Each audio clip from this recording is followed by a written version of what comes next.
السلام عليكم ورحمة الله وبركاته.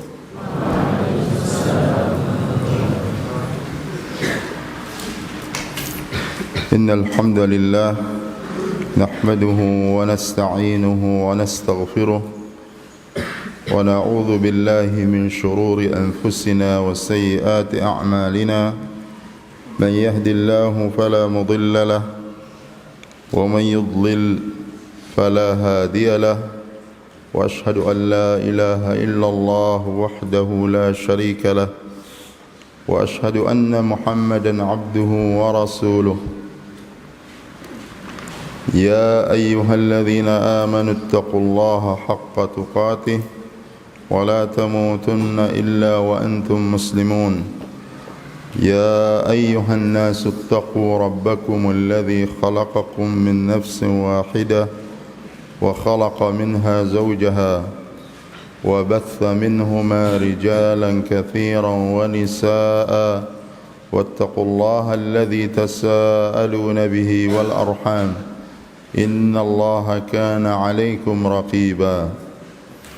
يا أيها الذين آمنوا اتقوا الله وقولوا قولا سديدا يصلح لكم أعمالكم ويغفر لكم ذنوبكم، ومن يطع الله ورسوله فقد فاز فوزا عظيما. أما بعد، فإن أصدق الحديث كتاب الله، وخير الهدى هدى نبينا محمد صلى الله عليه وسلم، وشر الأمور محدثاتها، وكل محدثة بدعة، وكل بدعة ضلالة، وكل ضلالة في النار. Pertama, kita bersyukur kepada Allah Subhanahu wa taala yang telah melimpahkan kepada kita nikmat yang sangat banyak, terutama nikmat Islam, nikmat iman, nikmat hidayah di atas sunnah Rasulullah sallallahu alaihi wasallam. Dan dengan nikmat ini Allah Subhanahu wa taala memberikan kepada kita kebaikan, keberkahan, dan juga biidznillah istiqamah di atas jalan Islam itu sendiri. Salawat dan salam kepada Nabi kita yang mulia, Nabi Muhammad sallallahu alaihi wasallam, yang telah membimbing kita kepada jalan sunnahnya, kepada jalan Islam yang dibawa oleh beliau Rasulullah sallallahu alaihi wasallam. Al-Imam Al-Barbahari beliau mengatakan, Al-Islam huwa sunnah, was sunnah hiya al-Islam. Islam itu adalah sunnah Rasulullah SAW, dan sunnah Rasulullah SAW itulah Islam. Dan itulah yang dimaksudkan di dalam hadis beliau Rasulullah sallallahu alaihi wasallam, fa'alaikum bisunnati wa sunnatil khulafa'ir rasyidin al-mahdiyyin min ba'di. Maka hendaklah kalian berpegang teguh dengan sunnahku, sunnah Rasulullah SAW. Yang dimaksudkan ini adalah jalan beliau, yaitu agama Islam yang diridhai oleh Allah Subhanahu wa taala. Berpeganglah kalian dengan sunnahku dan sunnah khulafa'ur rasyidin al-mahdiyyin yang diberikan petunjuk oleh Allah Subhanahu wa taala. Juga sebagian salaf mengatakan tentang hal tersebut, mereka mengatakan sunnatu Rasulillah sallallahu alaihi wasallam safinatu Nuh, man rakibaha naja wa man lam yarkabha ghariqa wa halak. Sunnah Rasulullah sallallahu alaihi wasallam adalah perahu Nabi, laksana perahu Nabi Nuh alaihi salam. Barang siapa yang menaikinya, dia pasti akan selamat. Dan barang siapa yang tidak menaikinya, maka pasti dia akan tenggelam dan binasa. Oleh karena itu, berpegang teguh dengan sunnah Rasulullah SAW yaitu Islam yang dibawa oleh Nabi Muhammad sallallahu alaihi wasallam adalah sebab kebaikan, sebab keselamatan, sebab istiqamah di atas jalan yang hak yang diridai oleh Allah Subhanahu wa taala. Dan Allah berfirman di dalam Al-Qur'an, wa allaw istaqamu 'ala at-tariqati la asqainahum ma'an ghadaqa. Dan andaikan mereka istiqamah di atas tariqah atau jalan yang hak, yaitu jalan Al-Quran dan Sunnah, jalan Rasulullah sallallahu alaihi wasallam, maka pasti kami akan memberikan kepada mereka curahan air, yaitu hujan yang banyak. Dan dia adalah hujan yang mendatangkan keberkahan dari Allah Subhanahu wa taala. Pada pagi hari ini kita akan membahas secara khusus tentang fiqh Ramadan dari apa yang kita baca dari Al-Quran dan juga sunnah Rasulullah SAW. Karena di antara kewajiban kita sebagai seorang muslim dan muslimah ketika kita akan beramal dengan ibadah yang Allah Subhanahu wa taala fardukan atau ibadah yang Allah Subhanahu wa taala syariatkan adalah belajar dan talabul ilm tentang ibadah tersebut. Karena amal seorang muslim dan muslimah, ibadah seorang muslim dan muslimah tidak akan diterima oleh Allah Subhanahu wa taala kecuali dengan dua syarat. Pertama yaitu ikhlas, karena Allah Subhanahu wa taala di dalam ibadah atau amal tersebut. Yang kedua adalah menyepakati sunnah Rasulullah sallallahu alaihi wasallam. Oleh karena itu Imam Al-Bukhari rahimahullah, beliau mengatakan di dalam sahihnya, babun al-ilmu qabla al-qawli wal-amal, bab tentang berilmu sebelum berbicara dan beramal. Oleh karena itu kalau kita ingin melakukan ibadah atau beramal dengan suatu ketaatan, maka kita wajib mempelajari ilmunya yang berkaitan dengan ibadah tersebut. Karena bagaimanapun orang itu ikhlas, bersungguh-sungguh ibadah karena Allah Subhanahu wa taala, kalau tidak sesuai dengan sunnah Rasulullah SAW, maka dia tidak akan diterima oleh Allah Subhanahu wa taala. Demikian juga sebaliknya, bagaimanapun orang itu beramal sesuai dengan sunnah Rasulullah SAW, sesuai dengan Al-Quran dan Sunnah, tetapi dia tidak ikhlas di dalam amal dan ibadah tersebut, maka juga tidak akan diterima oleh Allah Subhanahu wa ta'ala. Allah berfirman di dalam Al-Quran, alladhi khalaqal mauta wal hayata liyabluwakum ayyukum ahsanu amala. Dialah Allah Subhanahu wa taala yang menciptakan kematian dan kehidupan agar Allah Subhanahu wa taala menguji kalian, yaitu siapa yang paling baik amalannya, siapa yang terbaik amalannya. Disebutkan oleh Imam Ibn Kathir di dalam tafsirnya tentang Al-Fudail Ibn Iyad, ketika beliau ditanya tentang makna ahsanu amala di dalam ayat ini, di dalam surah Al-Mulk, beliau ditanya, ya Aba Ali, ma ahsanu amala, wahai Abu Ali, apa yang dimaksudkan dengan ahsanu amala pada ayat ini? Kemudian beliau mengatakan, ahsanu amala akhlasuhu wa aswabuhu, yaitu amalan yang ikhlas dan juga amalan yang benar. Kemudian beliau ditanya, ma akhlasuhu wa aswabuhu, apa yang dimaksudkan dengan amalan itu ikhlas dan amalan itu benar? Beliau mengatakan, akhlasuhu ma kana khalisan lillah wa aswabuhu ma kana muwafiqan li sunnati Rasulillah SAW. Beliau menjawab, akhlasuhu, amalan yang ikhlas itu adalah amalan yang ikhlas karena Allah Subhanahu wa ta'ala. Dan amalan yang benar itu adalah amalan yang sesuai dengan sunnah Rasulullah sallallahu alaihi wasallam. Kemudian beliau mengatakan wal amalu idza kana khalisan wa lam yakun sawaban lam yuqbal wa idza kana sawaban wa lam yakun khalisan lam yuqbal hatta yakuna khalisan sawaba. Suatu amalan atau ibadah itu kalau dia ikhlas karena Allah Subhanahu wa taala, tetapi dia tidak benar, tidak sesuai dengan sunnah Rasulullah SAW, maka dia tidak akan diterima.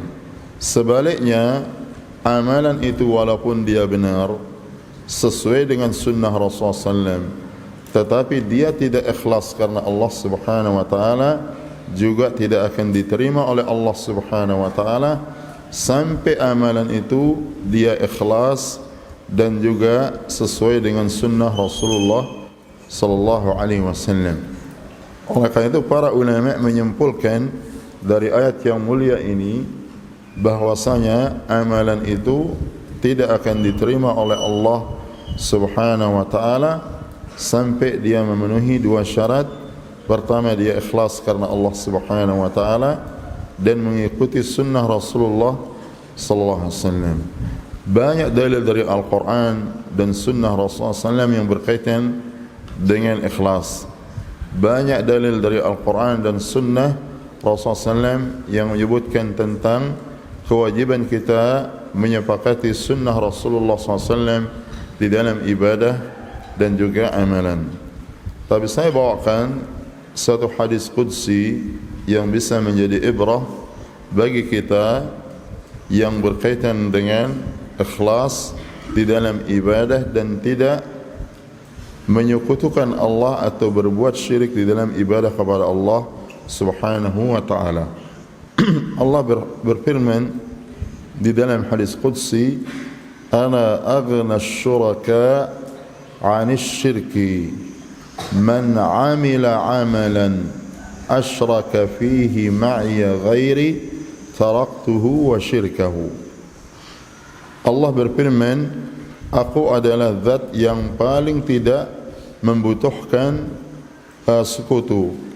Barang siapa yang beramal dengan suatu amalan yang dia berbuat syirik atau tidak ikhlas, atau dia berbuat syirik di dalam amalan tersebut atau ibadah tersebut, taraktuhu wa syirkahu, maka aku akan tinggalkan dia, artinya orang yang beramal itu, dan juga kesyirikan yang dia lakukan.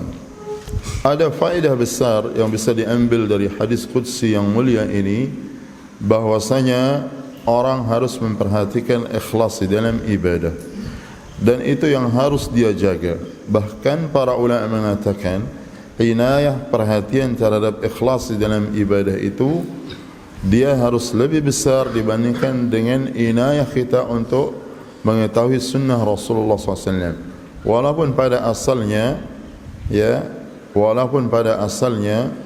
keduanya wajib diperhatikan karena itu syarat ibadah, tetapi inayah tentang niat itu a'zam dibandingkan dengan inayah tentang atau perhatian tentang amalan atau zahir amalan itu sendiri.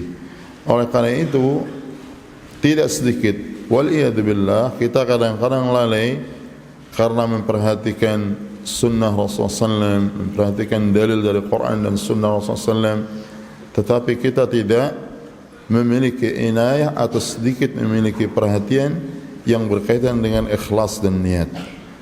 Padahal ikhlas itu dia betul-betul anugerah dari Allah Subhanahu wa taala. Karena orang tidak bisa menata hatinya dan hatinya itu berada di dalam kekuasaan Allah Subhanahu wa taala, berada di dalam kekuasaan Allah Subhanahu wa taala. Allah Subhanahu wa taala Maha Kuasa untuk membolak-balikkan hati orang, dari dia ikhlas menjadi tidak ikhlas, dari dia lurus di dalam niat kemudian dia menjadi melenceng atau menyimpang dari niat. Karena itu adalah milik Allah Subhanahu wa taala dan dia membutuhkan mujahadah. Dan mujahadah yang terbesar itu pertama adalah berdoa kepada Allah Subhanahu wa taala agar diberikan keikhlasan, agar diberikan sabat istiqamah di atas agama. Dan istiqamah di atas agama itu adalah yang pertama adalah ikhlas dan tauhid. Ikhlas dan tauhid. Oleh karena itu Rasulullah SAW beliau banyak mengucapkan, ya muqallibal qulub tsabbit qalbi ala dinik. Wahai zat yang membolak-balikkan hati, tetapkanlah aku di atas agamamu. Ala, Allah berfirman, ala lillahi dinul khalis. Ketahuilah bahwa sesungguhnya milik Allah Subhanahu wa taala agama yang ikhlas, agama yang murni, agama tauhid, agama yang tidak dilumuri dengan kesyirikan.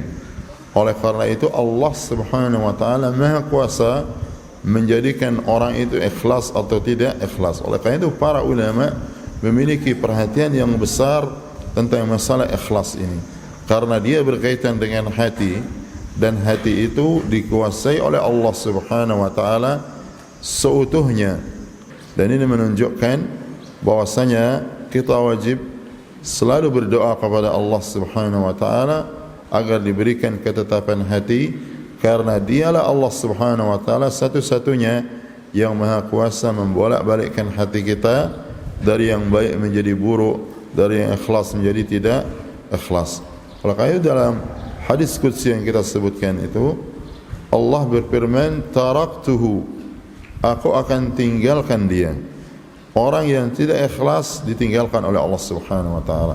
Oleh karena itu wajib kita berdoa selalu kepada Allah agar diberikan ikhlas di dalam salat, ikhlas di dalam berpuasa, ikhlas di dalam membaca Al-Quran, ikhlas di dalam sedekah, ikhlas di dalam menunaikan kewajiban zakat, berhaji, umrah, dan juga ibadah-ibadah yang lain. Kita berdoa kepada Allah agar kita diberikan keikhlasan. Karena sebanyak apapun amal yang kita lakukan semua rukun Islam yang 5. Kita lakukan ibadah-ibadah yang mendekatkan diri kepada Allah Subhanahu wa taala. Kita banyak membaca Al-Quran, kita mengamalkan Al-Quran, tetapi tidak ikhlas karena Allah Subhanahu wa taala, maka itu semua tidak akan bernilai di sisi Allah Subhanahu wa taala. Jadi walaupun dia banyak baca Quran, walaupun dia banyak salat, dia banyak berzikir, tetapi semua dia lakukan tidak ikhlas karena Allah Subhanahu wa taala, maka tidak akan bernilai di sisi Allah Subhanahu wa taala. Dan itulah yang menjadikan orang itu tidak mendapatkan kebahagiaan pada ibadah yang dia lakukan. Salat yang dia lakukan tidak menjadi qurratu ain, tidak menjadi penyejuk hatinya. Ibadah yang dia lakukan dari bacaan Al-Quran yang seharusnya menenangkan dirinya, tidak menenangkan dirinya karena dia tidak ikhlas karena Allah Subhanahu wa taala.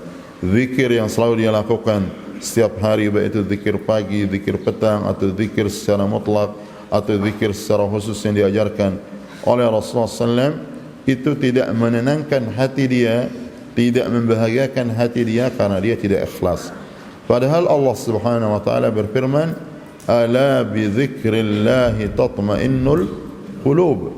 Ketahuilah bahwasanya dengan berzikir kepada Allah, hati-hati kita itu akan tenang. Kalau orang itu tidak tenang berzikir, boleh jadi khalal atau cacatnya pertama karena dia tidak ikhlas di dalam berzikir. Walaupun dia sesuai dengan sunnah Rasulullah SAW, walaupun dia sesuai dengan Al-Quran dan sunnah Rasulullah sallallahu alaihi wasallam. Dan kedua, boleh jadi khalalnya karena dia tidak mengikuti sunnah Rasulullah SAW di dalam ibadah tersebut. Kita kembali kepada hadis qudsi yang mulia itu, taraktuhu, aku tinggalkan dia. Aku tinggalkan dia artinya orang yang tidak ikhlas tersebut. Ya, apa artinya Allah meninggalkan kita? Allah tidak akan memberikan kebahagiaan kepada kita. Allah tidak akan mencukupi hidup kita. Allah Subhanahu wa taala tidak akan menjaga kita. Allah Subhanahu wa taala tidak akan memberikan taufik kepada kita. Allah Subhanahu wa taala tidak akan memberkahi kita. Oleh karena itu niat dan ikhlas ini harus menjadi mujahadah yang besar. Mujahadah yang besar, terutama kita para penuntut ilmu, karena sebanyak apapun ibadah dan ketaatan yang kita lakukan tidak akan diterima oleh Allah Subhanahu wa taala dan tidak akan berpengaruh baik pada diri kita. Bahkan ibadah yang kita lakukan itu kalau tidak ikhlas akan merusak diri kita. Oleh karena itu orang-orang Khawarij, walaupun mereka disifatkan oleh Nabi Muhammad SAW banyak beribadah, banyak salat, banyak berzikir, banyak baca Al-Quran, tetapi itu tidak menjadikan mereka semakin dekat kepada Allah. Bahkan Rasulullah SAW mensifatkan mereka yamruquna minad din kama yamruqus sahmu minar ramiyah. Mereka keluar dari agama Islam ini seperti keluarnya anak panah dari sasarannya. Ada beberapa gambaran para ulama salaf tentang kesungguhan mereka, mujahadah mereka, ya, jihad mereka di dalam masalah ikhlas, ya. Di antaranya perkataan Amirul Mukminin fil hadis Imam Sufyan Ats-Tsauri. Beliau mengatakan, "Ma 'alajtu syai'an ashadda 'alayya min niyyati." Aku tidak mengobati sesuatu yang paling berat dari diriku dari niatku. Ya, karena niat ini sangat menentukan. Sebanyak apapun ibadah yang dilakukan seorang tidak akan bernilai di sisi Allah. Tidak akan membahagiakan dirinya, tidak akan menenangkan dirinya kalau dia tidak ikhlas karena Allah Subhanahu wa taala. Beliau mengatakan, tidak ada sesuatu yang aku obati yang paling berat pada diriku daripada niatku. Kemudian di dalam riwayat yang lain beliau mengatakan, jahadtu niyyati 30 sanah. Aku mujahadah, bersungguh-sungguh meluruskan niatku selama 30 tahun. Ya, padahal beliau digelari Amirul Mukminin fil hadis, dan beliau seorang ulama hadis, dan beliau dikatakan termasuk a'immatuz zuhad, ulama yang sangat zuhud. Oleh karena itu wajib kita berdoa selalu kepada Allah agar kita diberikan ikhlas di dalam amalan, diluruskan hati kita, dijauhkan dari hal-hal yang merusak hati kita dan juga merusak amalan kita. Allah menyebutkan dalam hadis kursi tersebut, taraktuhu wa syirkahu. Aku akan tinggalkan dia. Ya, orang yang tidak ikhlas tidak akan dibela oleh Allah Subhanahu wa taala. Orang yang ikhlas orang yang tidak ikhlas hakikatnya dia tidak beribadah kepada Allah Subhanahu wa taala, tetapi dia beribadah kepada selain Allah Subhanahu wa taala. Dan dia akan ditinggalkan oleh Allah kesyirikannya. Ya, karena Allah tidak rida dengan kesyirikan yang dilakukan seorang hambanya atau ketika dia menyekutukan Allah di dalam ibadah, ketika dia tidak ikhlas di dalam ibadah kepada Allah Subhanahu wa taala. Nah, tentu kita setelah itu, setelah diberikan taufik oleh Allah, sambil kita juga belajar menuntut ilmu supaya amalan kita sesuai dengan sunnah Rasulullah SAW. Kemudian kita juga harus perhatikan godaan syaitan di dalam masalah amal. Ya, kadang-kadang orang ketika dia beramal dibisikkan oleh syaitan, digoda oleh syaitan, seperti dijelaskan oleh para ulama bahwasanya amalan ini dia lakukan karena tidak ikhlas. Ketika dia salat, syaitan ini membisikkan kepadanya, kamu ini tidak ikhlas, atau kamu ini beramal untuk dipuji manusia. Maka jangan kita perhatikan, kita harus abaikan, terus kita beramal, terus kita berbuat sambil kita memperbaiki niat kita dan memperbaiki ikhlas kita dengan berdoa kepada Allah dengan bersungguh-sungguh. Di antaranya adalah dengan doa sebagai disebutkan. Kemudian yang kedua, di antara juga yang membantu orang untuk mujahadah di dalam niat adalah menjadikan sebagian amal kita itu amalan yang hanya ditahu oleh Allah Subhanahu wa taala, kemudian diri kita. Artinya memiliki amalan-amalan yang rahasia, baik yang berkaitan dengan salat, baik yang berkaitan dengan zikir, yang berkaitan dengan qiraatul Quran, yang berkaitan dengan ibadah-ibadah yang lain yang dia bisa jauhkan dan sembunyikan dari manusia. Oleh karena itu para ulama di zaman ini mengatakan termasuk mukhatarah atau berspekulasi yang besar yang berkaitan dengan dunia akhirat seseorang, orang-orang di zaman ini, manakala dia menceritakan, manakala dia terutama di zaman media sosial di zaman ini mengekspos, menjelaskan amalan-amalan atau ibadah yang seharusnya dia sembunyikan, yang harusnya dia jadikan itu ikhlas karena Allah Subhanahu wa taala. Nanti kita berdoa kepada Allah agar diberikan ikhlas di dalam ibadah kepadanya. Kedua, agar kita diberikan bimbingan untuk selalu talabul ilm, berilmu, sehingga kita beramal di atas sunnah Rasulullah sallallahu alaihi wasallam.